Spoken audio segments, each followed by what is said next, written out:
Good evening. Welcome to season 2 premiere episode 27 of Down on the Corner, the flagship show of KINER'S.com. I'm your host, Mark Roseman. Tonight promises to be an exceptional evening as we have the distinct pleasure of being joined by an individual whose name is synonymous with comedic brilliance and storytelling finesse. As an original Saturday Night Live writer, recipient of 5 Emmy Awards, a driving force behind iconic television moments, including the legendary It's Garry Shandling Show, The Late Show with David Letterman, and Curb Your Enthusiasm. His talents extend far beyond the small screen as he's been made indelible marks on Broadway with productions like 700 Sundays and Fame Becomes Me, an accomplished author with 11 books to his credit, including the Thurber Prize-winning novel The Other Schulman and the heartwarming children's book Our Tree Named Steve.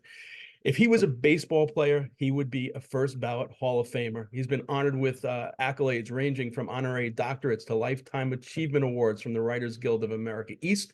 In the realm of comedy and entertainment, he stands as a towering figure as a master of his craft. So without further ado, please join me in extending the warmest of KINER'S Corner welcome to our esteemed guest tonight, the incomparable Alan Zweibel. Welcome, Alan.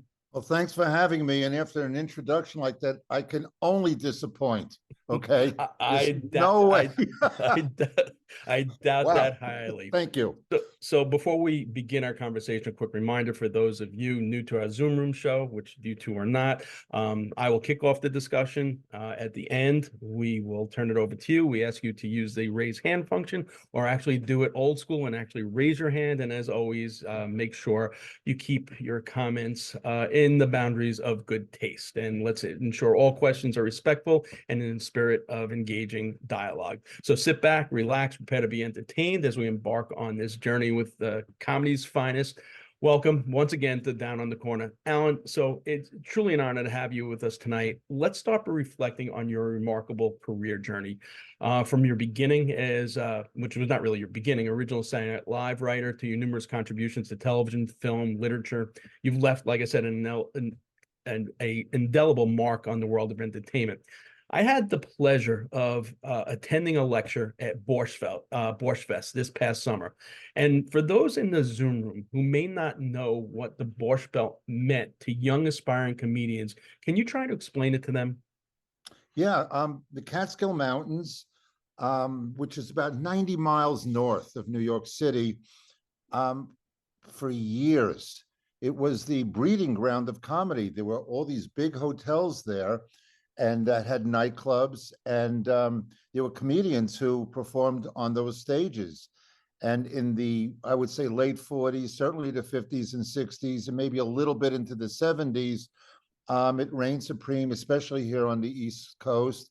And I started my career pre-Saturday Night Live writing for those guys who played in the Borscht Belt. I graduated college in 72, and I started writing for guys that you've never heard of before, but very funny comedians who paid me $7 a joke. That was the going rate at the time, $7 a joke. And after doing that for a couple of years, the Borscht Belt started to shutter. The hotels started going out of business, and it was no longer the place where people who performed there got their own TV shows. Because prior to that, people like Dean Martin and Jerry Lewis and Red Buttons, Alan King, that's where they were found, and they had TV shows. By the time I got there, I was writing for the guys who were never going to make it, the guys who were left behind, so to speak.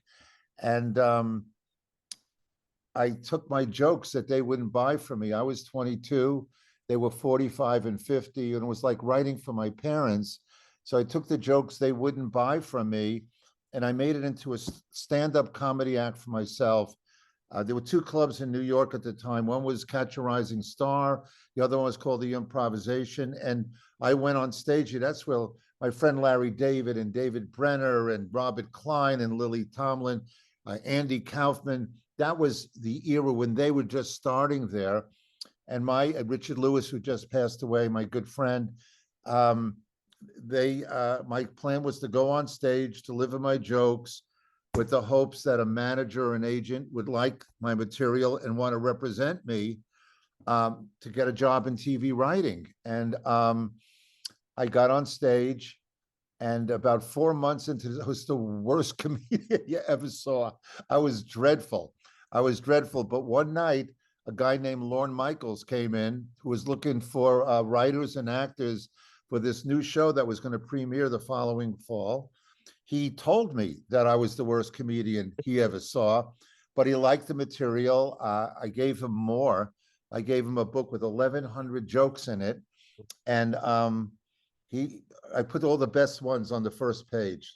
So if you read page 2, I think I was screwed. But first page has some good jokes on it, and he gave me a job on this new show called SNL. So that's how I got there.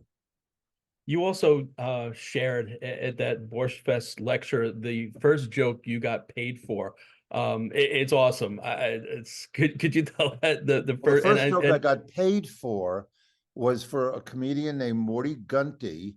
He paid me $7 because he had called me and said, now mind you, I'm 22 and I really didn't care about sperm banks. I didn't care about it.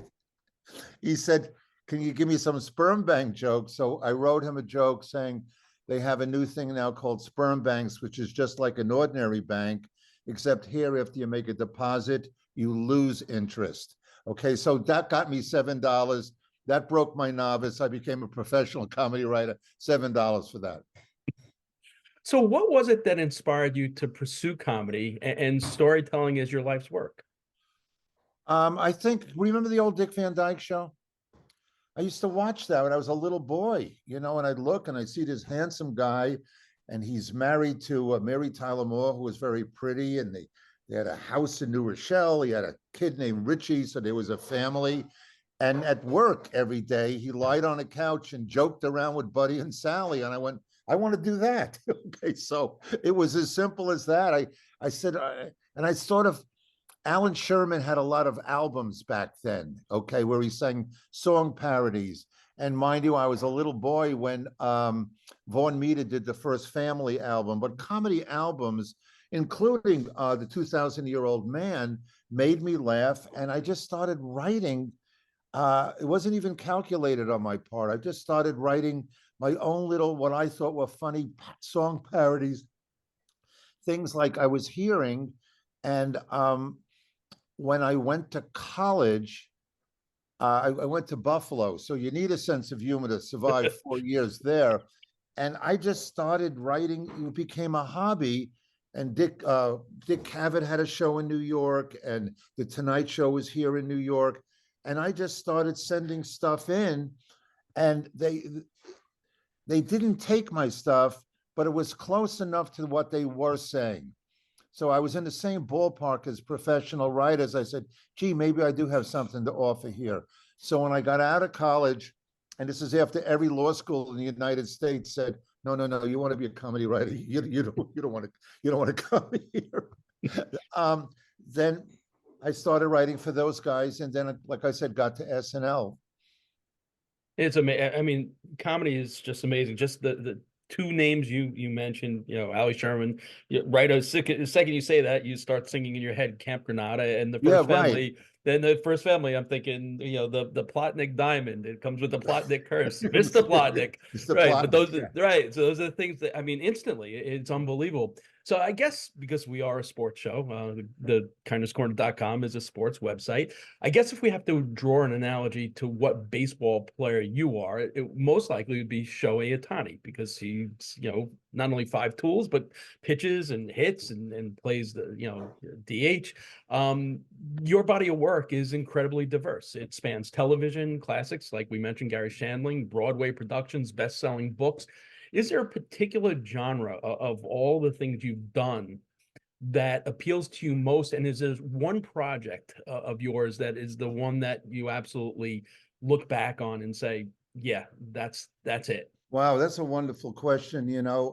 I've had the luxury that I've had is that when I come up with an idea, I've been able to do it in whatever form it wanted to exist in.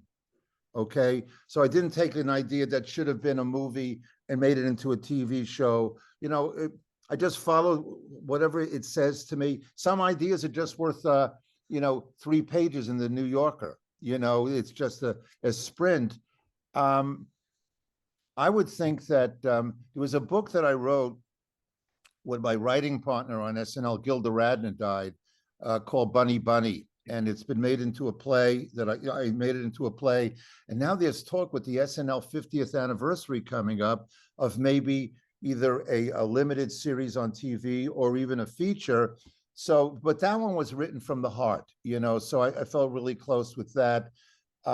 It's Garry Shandling show because of my relationship with Garry.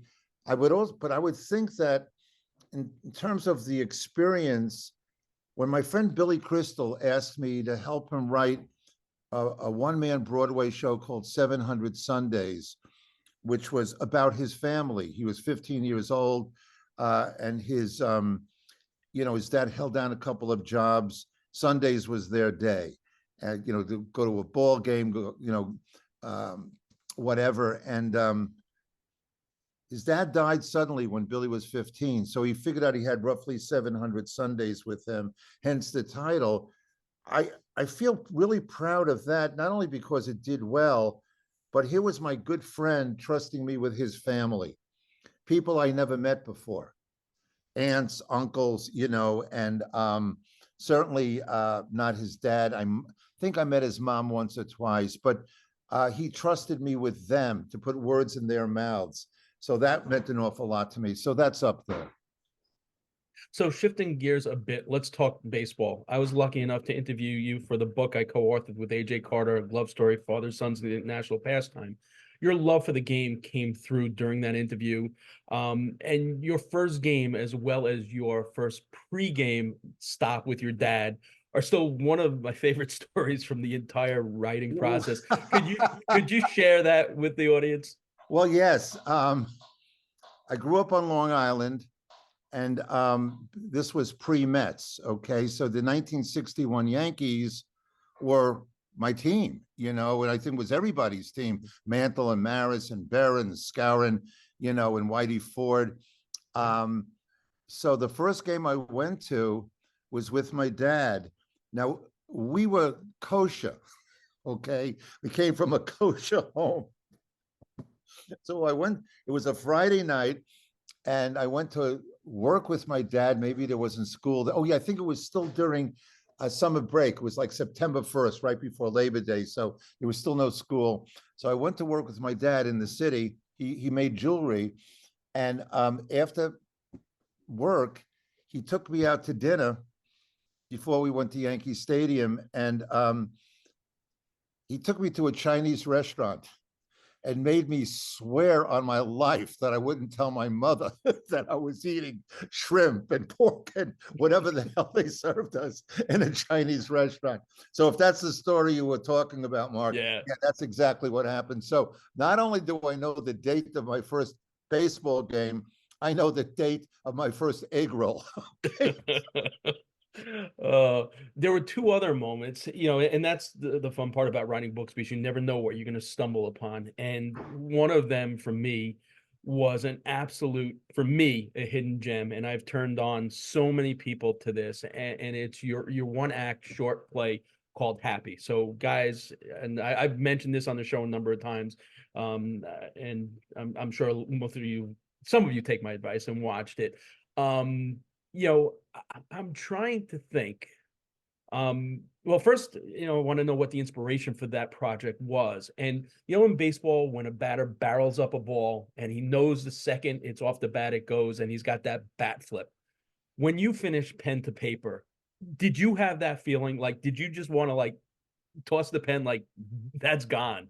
Yeah, yes. It's one of the few times, because unfortunately, writing, especially writing comedy, is about rewriting. Okay, and my old pal Gilda Radner used to say, vomit it out and then start picking out the corn. She was very poetic, as you can imagine. It's like Emily Dickinson, But with that one, there were two inspirations for that, and it could be viewed online. Online, it's called Still Happy, because when we filmed it, they did some sort of research and they saw that there were other short films called Happy, so I changed it to Still Happy. Our son Adam was about 11 or 12 years old. We were living in LA, and he was showing promise as a ball player. So we signed him up for this clinic on Saturdays.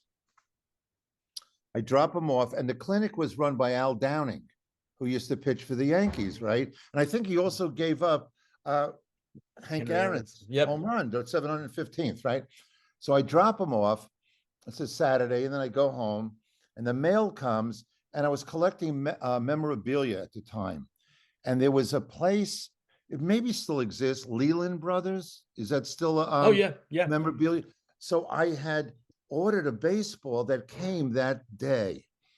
And I took it out of the box, and wow, 1961 Yankees. There's Skowron and Berra and all the players we just spoke of. And Al Downing's signature was on it. So when I went to pick up our son at the clinic when it was over, I had the ball with me, and I went up to Al Downing, and I said, you remember signing this? He said, wow. He said, you know, when I was playing, we'd sit in the clubhouse before the game and have a sandwich or whatever, and have these big, like bushel baskets of baseballs, and we'd sign it and pass it down, pass it down. He said, wow. He said, can I ask you how much you paid for this? And I said, I think about $1,100. And he took a beat and he said, wow, do you realize I'm at a point in my life right now where I can't even afford to buy a baseball that has my signature on it? So that was a very poignant moment for me.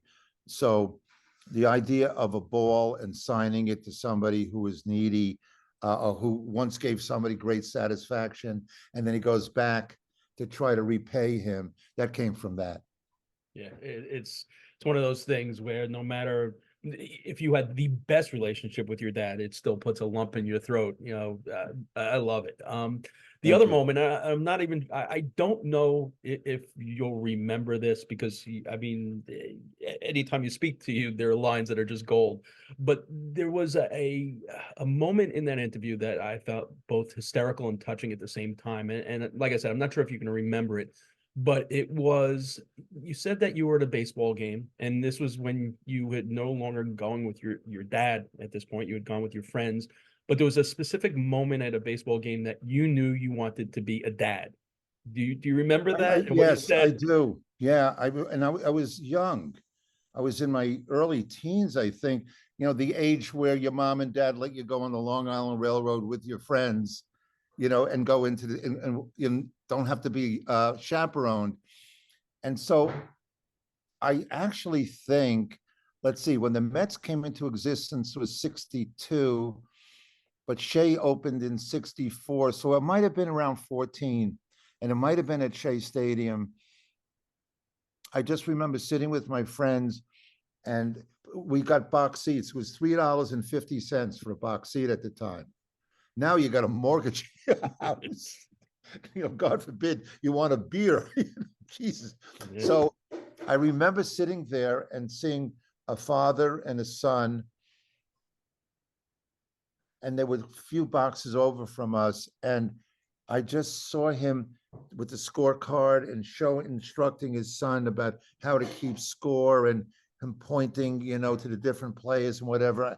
I can't remember how young or old the little boy was, but it touched me so much that in that moment I'm going, that's what I want to do. I want to be a dad. I want to bring my boy here someday. So if that's the time you're talking about, yeah. It is, but you did add one other thing. You said, hey, the wife and all that other stuff. Yeah, well, yeah, because my wife is over there. She's making dinner. Robin, you're not listening, are you? Okay. Yeah. The wife. Yeah. Fine. Okay, but the kid. Right. Oh, wow. All right. So, you know, you take No, I'm not calling you, Robin. I was just saying. Oh, you guys got me in trouble. Oh, no.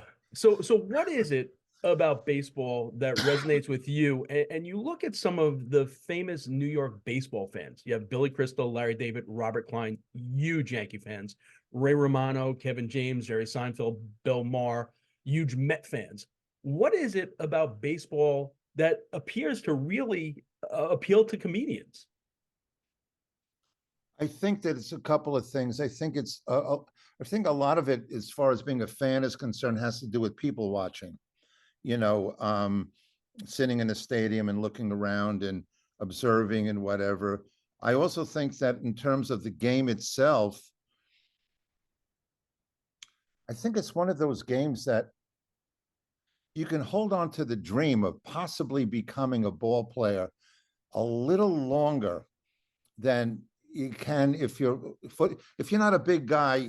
Maybe you're not going to be a football player, you know, or a basketball player. But I remember when the Mets came into existence, and I'd go to the Polo Grounds or go to Shea Stadium and see them, you know, make errors, and I go, you know, I can miss a ground ball just like that. Maybe I'll be a ball player someday. But there is, you're absolutely right. There is, and it's nothing I've ever discussed with anyone. It's just when I was with at SNL, I used to go to Yankee games with Bill Murray, and we got along well, but you know, we weren't tight, you know, but baseball became a bond. Alan, you want to go up to the stadium, you know? There was something about it. I can't really wax eloquent about this, but there's just a draw, and what it does is it makes people attracted to each other. When I found out, when I met Larry, when I met Billy, the Yankees became, you know, that was an icebreaker. But I can't answer why. I don't know. It's a good question. Interesting. I know your time's valuable. I know Robin's making dinner. I don't want to get you in more trouble, so I have one more before I You're kick killing it me. over. But before we kick it over to the Zoom room, so you know, for the KINER'S Corner website, I've been trying to really archive and find as much Met stuff as I can. And it's interesting. It seems that I've stumbled upon this theme where the Mets are always comedic fare. I came across Met references in the pilot episode of Get Smart, where they made the Really? secret the pilot, the secret password where Maxwell meets, you know, Agent 99, which no one would ever utter, is the Mets win double header. So, and of course, Mel Brooks, that particular day, the Mets did win a doubleheader, and a 6-year-old boy is reading the headlines. He goes, Mets win doubleheader. And Max goes over to this kid. He goes, are you 99? He looks at me, he goes, I'm 6.5. That's hysterical.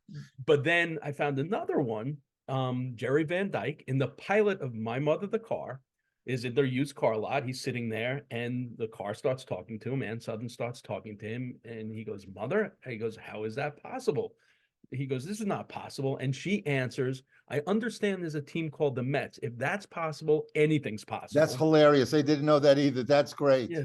And then, of course, on Family Guy, you know, he's constantly poking fun at the Mets. What is it about the Mets that is such a tremendous wealth of you know, comedic, you know, relief for people? Once again, it humanized people that were ordinarily, when you grow up, these are gods. You know what I mean? These are people who are doing what you dream of doing. You know, they're playing in front of a huge crowd. They're hitting home runs. They're making great catches, and they're idolized. You know, they really are. I mean, you know, those Met jokes. I mean, I remember Casey Stengel's book, oh, Can Anybody Here Play This Game? Right? And then I remember once, oh, this is very early on. It must have been 63, 64. The Mets, they beat the Cubs 19 to 4 or something like that. And somebody said to somebody else, you hear the Mets scored 19 runs today? And the other guy said, yeah, who won? Okay. So it was like, you know, they were so much fun that they were human. And there was something incredibly related. Isn't there a story where Charlie Neal was on the toilet when he was called up to bat for the first time as a Met? Well, come on. You know, Roger Maris didn't go to the bathroom. Charlie Neal did, you know. So there was something very tangible and relatable. All right, guys, I'm going to turn it over to you. You raise your hand or use the raise hand function. All right, Stevie, you got your hand up. Go ahead. Oh, first one of the year. All right. Hi, Alan. How are you? How you doing? I'm doing great, doing great. So, one of my favorite episodes of Curb has to be the one with Bill Buckner. Um, can you talk about sort of how that came about and how you convinced him to do it? No, you know something, I wish I could. I had left the show by that point, Ah, and so I was at home watching it when everybody else was. It was only afterwards that I asked Larry, how did this happen? And he said, Buck, it's maybe he just wanted to atone for something. Maybe he just wanted to, get somehow absolve himself. Okay. Because from what I understand, not only did he love doing it, he wanted to do it again, and he had ideas, stuff like that. So, but I wasn't there for that. huh. Yeah. And Mark had sent me um the happy story, and I listened to it, and uh, I'm sure, for people that weren't Jewish and listened to that story, I don't know that they caught the pie at the end. You go to have Seder at his house, and and I hope you make pie. And I just found that struck me funny. Well, it was interesting. Even the phrase sitting shiva, that's how long the shiva lasts. But once I committed to the guy going down to Florida, his dad's funeral, and tied it into the baseball with the ex-Met Happy, I just went for the purity of it. But you're right, it might have been pie. What's that? It's also interesting, Steve, you mentioned, I mean, when we had Mookie on, Mookie told this whole story that towards the end of his career, when Mookie was with Toronto and Bill Buckner was in Kansas City, and Mookie was trying his best to avoid Bill Buckner. This was before they started doing their signings, and Mookie was out in the outfield doing his stretches along the first baseline, and all of a sudden he looks up and they're holding a bat over him is Bill Buckner, and Mookie was like all like, you didn't know what was going to happen, and then they became really good friends. And Mookie said that like that experience with Curb was unbelievable for him, and they said they shot so many other scenes that they didn't put in. He said, but they had the time of their life, and they became very good friends and were on the autograph circuit for a number of years. Well, something to think about, what binds people. Look how many years Ralph Branca and Bobby Thompson used to tour together and do memorabilia shows and signing things. You get people who are sort of coupled for not such great reasons, like for one of them, but it's a game and you move on, and there's something really sweet about that, I think. Yeah, OJ and AC Cowan. Yeah, look. Yeah, that ended up beautifully, didn't it? Doug Flynn and Tom Seaver. There you go, the trade. Right. And Alan, the whole thing about the Chinese food with your dad, I thought I grew up kosher also, but we brought in Chinese food on paper plates, and my mom was the one that always snuck in the spare ribs and the fried rice. I'll tell you what happened here. Okay, no Chinese food in the house. My mother decided we have two stomachs, one kosher and one not kosher, our indoor stomach and our outdoor stomach. So after a while, we didn't have Chinese food in the house, but we can go to a Chinese restaurant. Then she discovered that the Chinese restaurant delivered, okay? So she made up a new rule. We can order in, but it had to eat the Chinese food in the garage, because that's where the car lives. That's not us, okay? It was like an away game. What the hell? All right. Who else? Anyone else have a Sal? You're disappointing. I mean, I did make a point. Oh, wait a minute. You got something? Rosie, some of us have been to Florida for spring training. Some of us have to sit here in the cold. So it's all right. It's early. Yeah. All right. I thought you were gonna pull out an SNL hat, but all right, go ahead. Chico, what do you got? Although my sister's boyfriend used to work for SNL, Eddie Cicero. He worked in the back, lighting and stuff. Oh, really? But how recently? How far back? He was probably in the late 80s, early 90s. Yeah, I was in LA at the time. I mean, you know, it's going to celebrate its 50th anniversary next year. Unbelievable. It is And unbelievable. it's just mind blowing. You know, I went back to the studio a couple of weeks ago. They're doing some documentaries, and I was interviewed.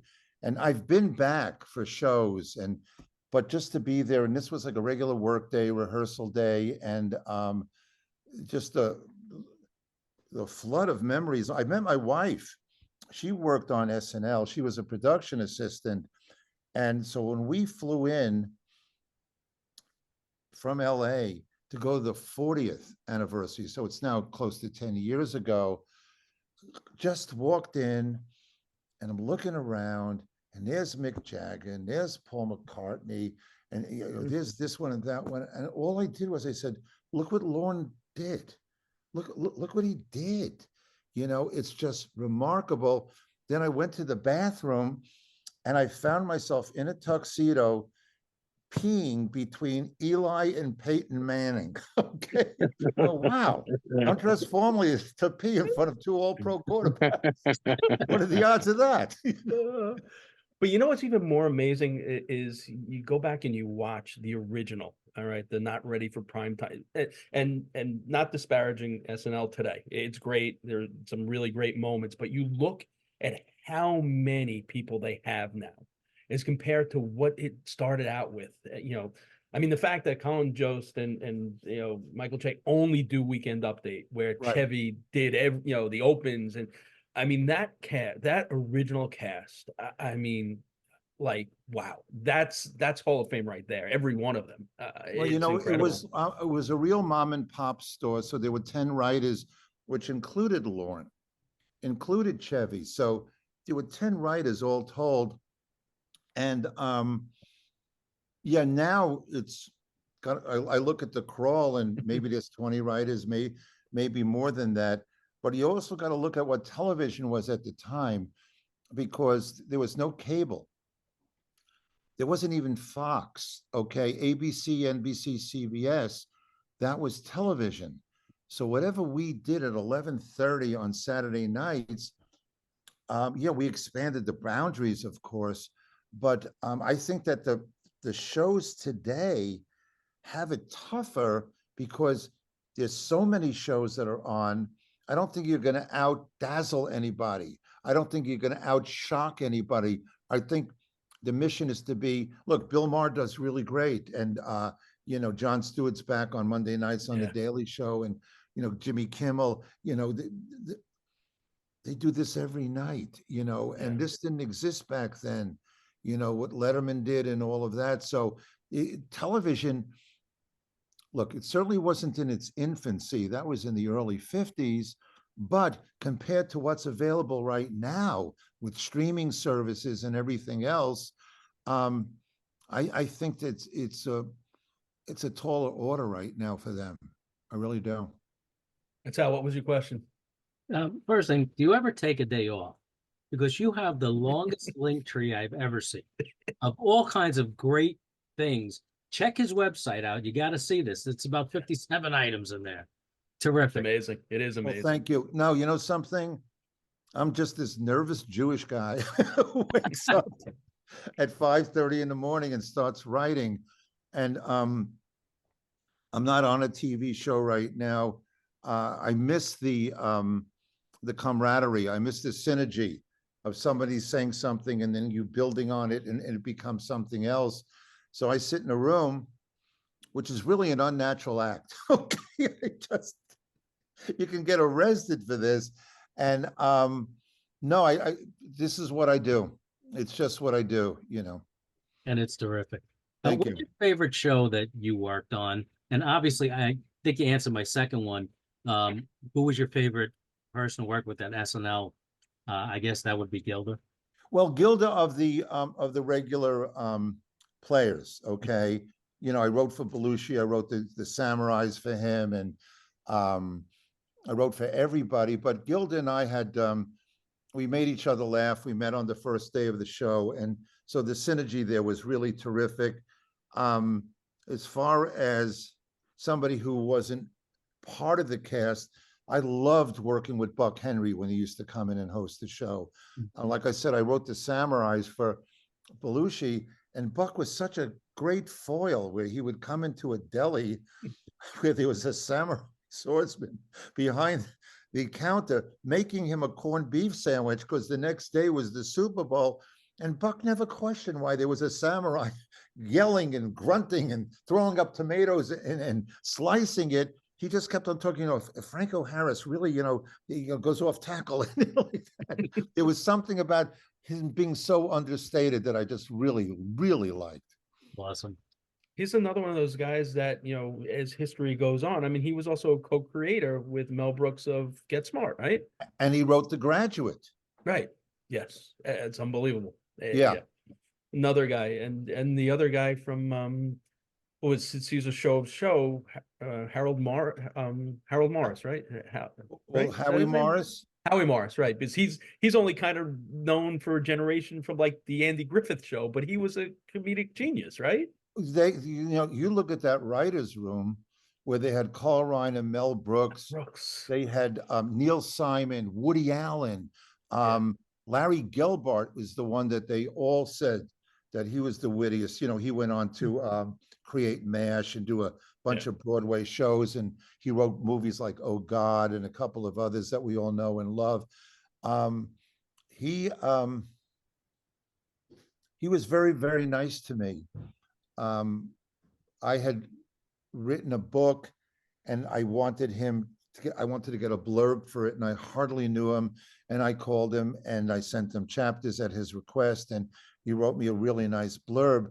But what he did also so I took him out to lunch when I went to LA as a way of thanking him. So we got to know each other. And then when he died, I don't know if this is apocryphal or not.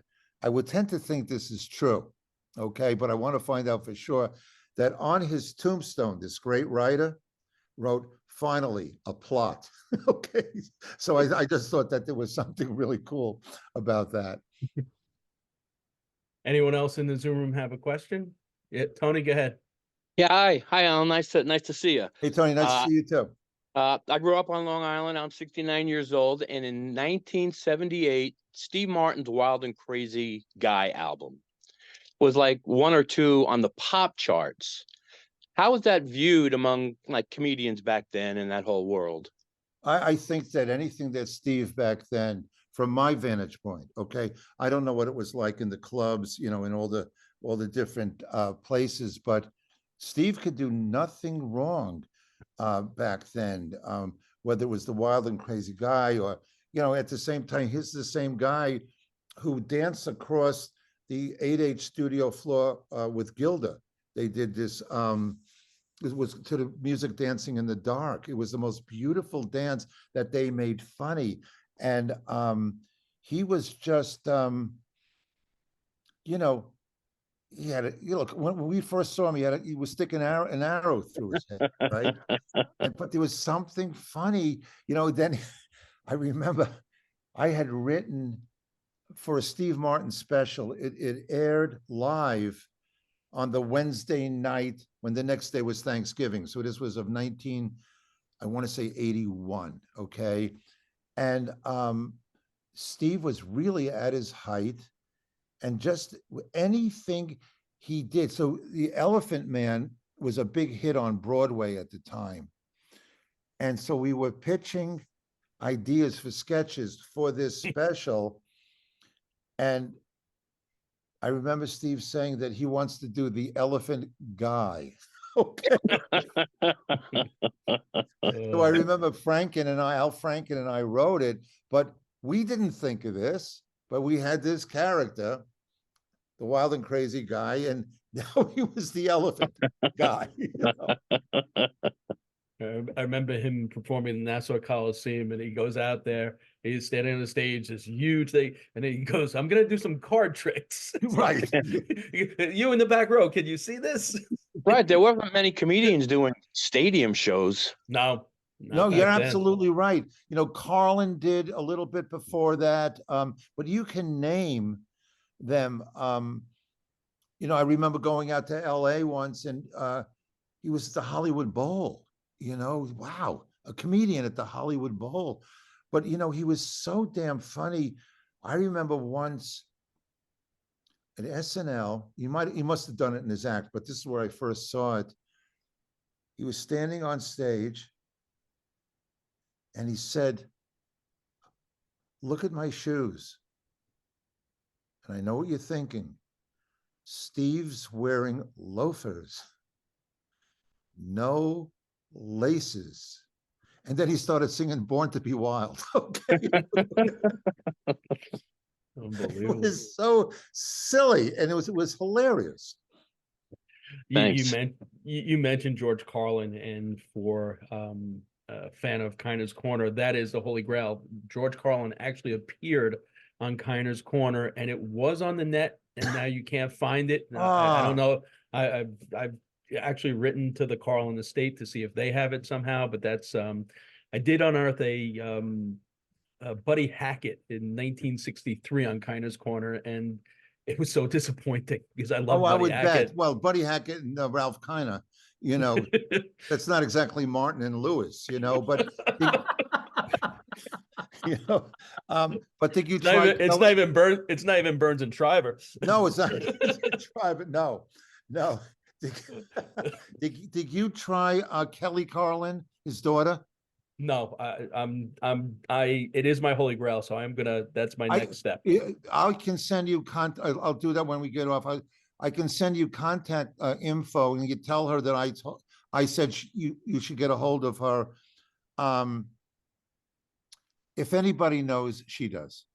Awesome, because it was on the net. There was an article when I was doing the book 9 years ago.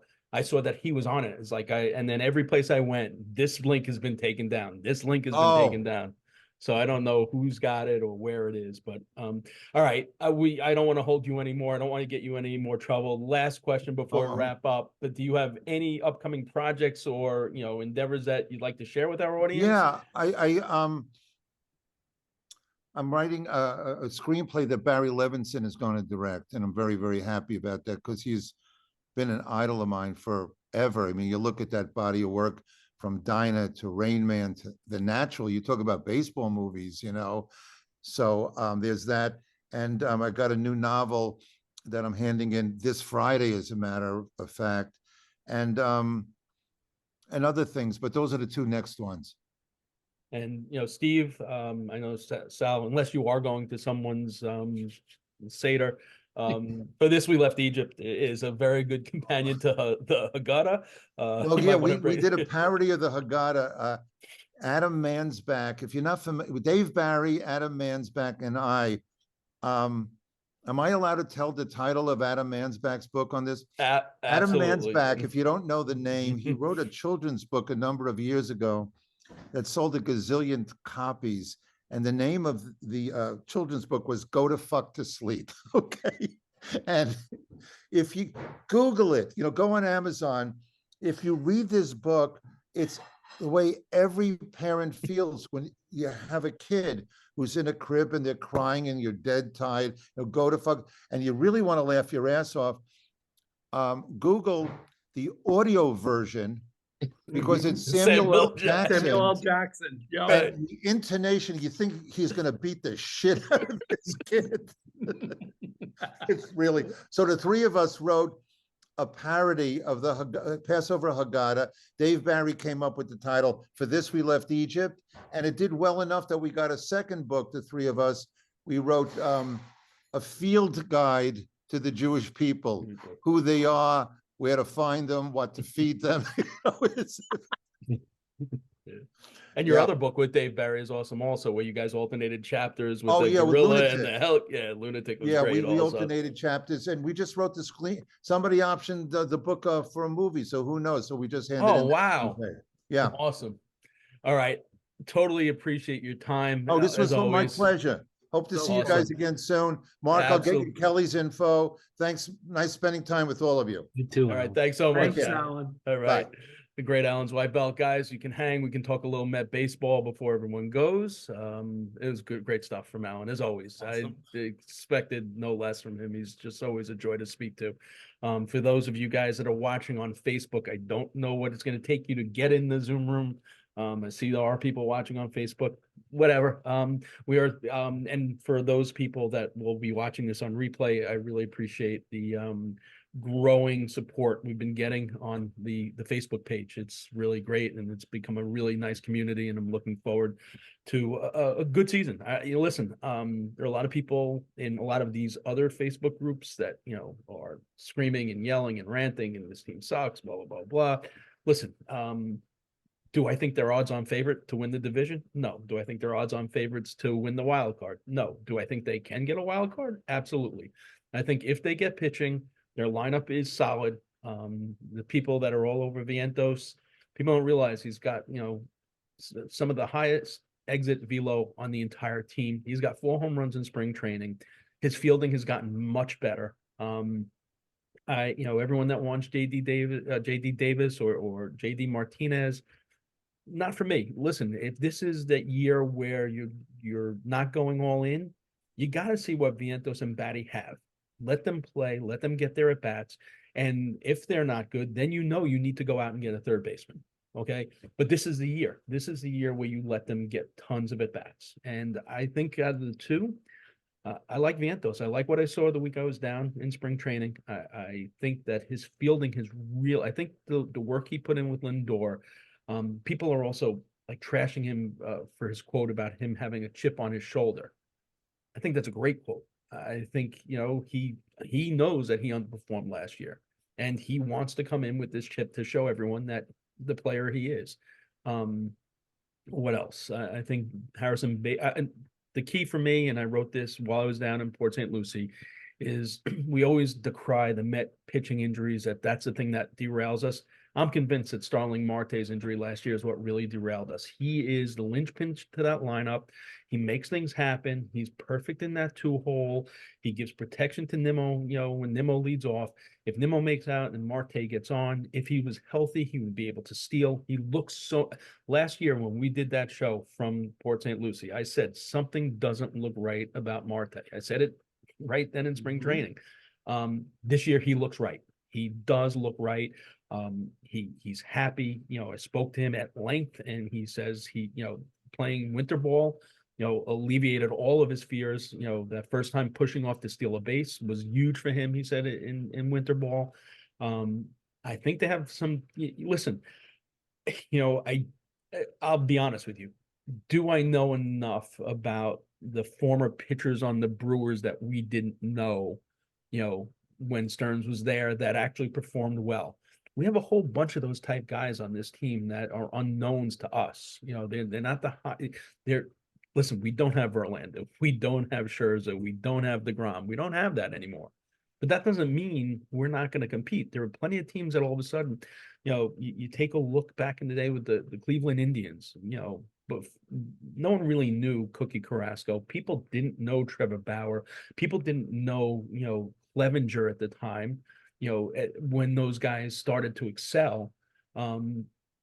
So it's going to be an interesting season. I think that Severino is going to have a monster year. I like what I see out of him.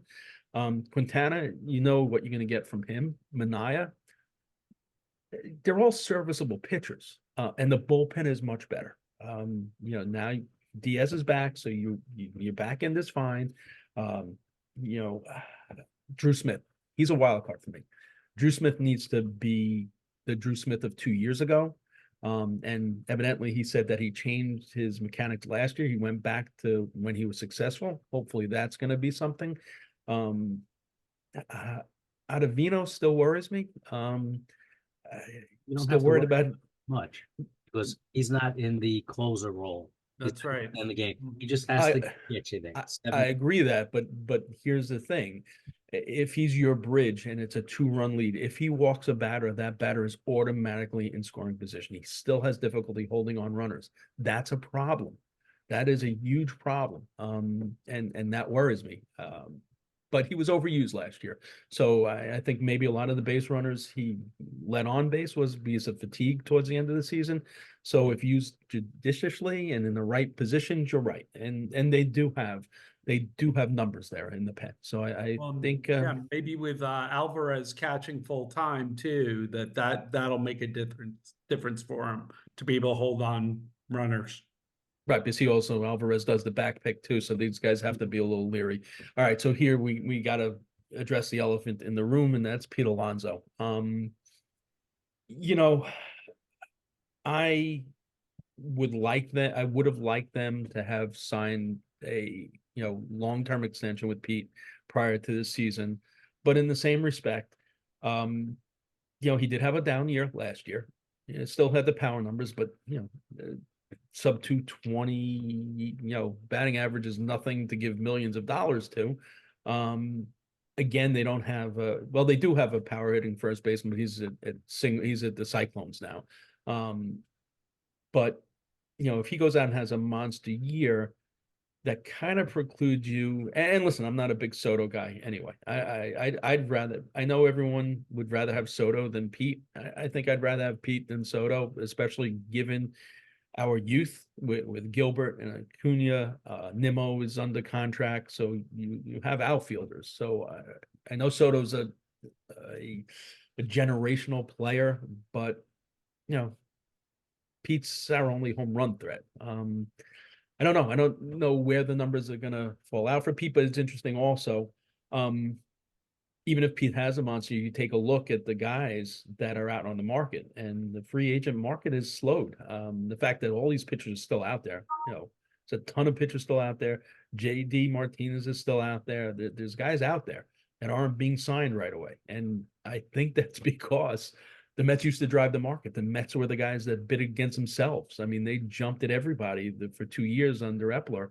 And I think a lot of times they might have been the only people pursuing some of those free agents and bid against themselves.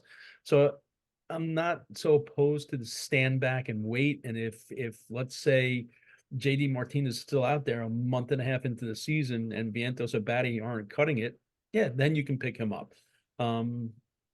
Your guys' thoughts so far? I know it's spring training. We're next Thursday, so opening day, so we're not that far off. I just hope that they're not assuming that, well, okay, end of the year, we're just gonna outbid everybody and Pete's coming back. Because as the season goes on, he could feel not loved. We've seen that before. As long as Pete still loves New York and the fans treat him right, the problem is if they get out of it, he's gone in July. If the Mets are toast, which would be bad, unless they make a side deal. Pitching, I worry about it a little bit. It's stronger than what it was. I like that part of it though. But JD, I would have liked to have seen them get JD. I mean, I understand the other part of it, but just having a little more in that lineup that's a given, I think would have felt better. Yeah, listen, I mean, if they went and signed him and used a platoon of Vientos and Batty at third, okay, or got one of them some at bats.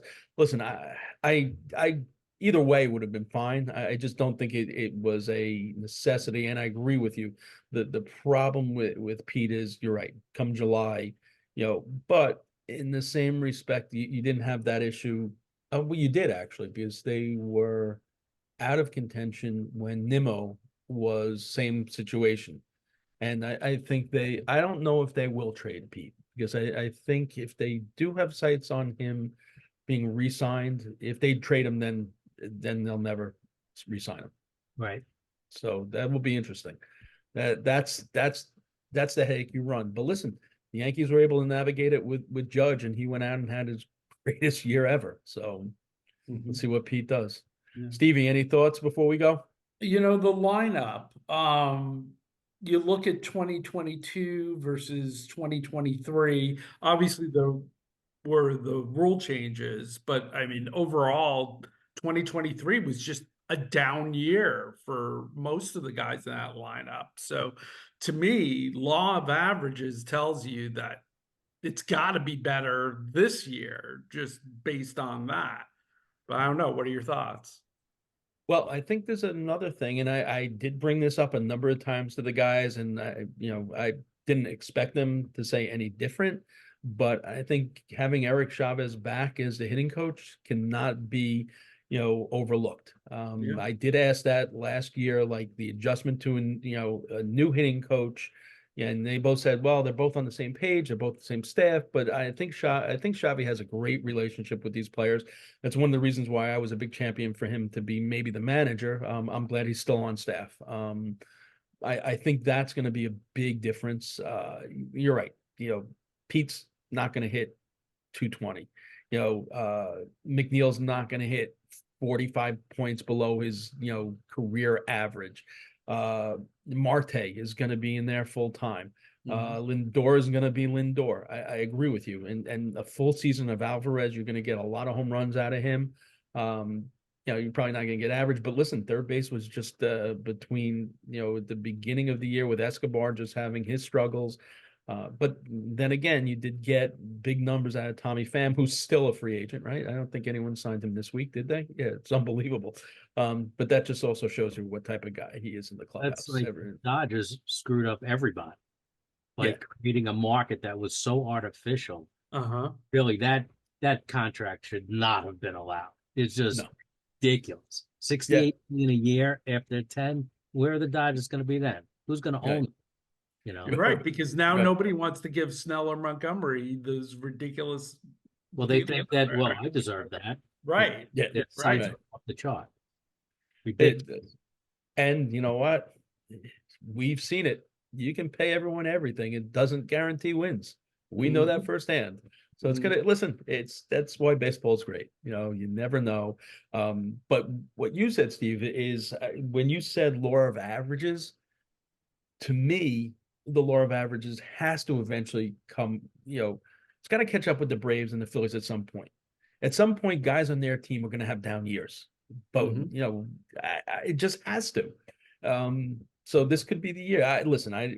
I'm not delusional. I don't think we're winning the division, but I think we'll contend for a wild card. I really do. I think we'll be there. I think we'll be competitive. I think there'll be fun baseball.